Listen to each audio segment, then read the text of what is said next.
السلام عليكم ورحمة الله وبركاته، ومرحبا بكم في فيديو جديد على قناتكم المغرب الجميل. كشف الاتحاد الإفريقي لكرة القدم الكاف عن قائمة المرشحين لجائزة أفضل لاعب إفريقي لسنة 2024.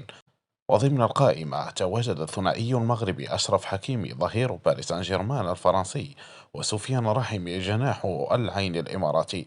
في المقابل غاب الدولي المغربي إبراهيم دياز نجم ريال مدريد الإسباني عن القائمة. وشملت القائمة الأسماء التالية: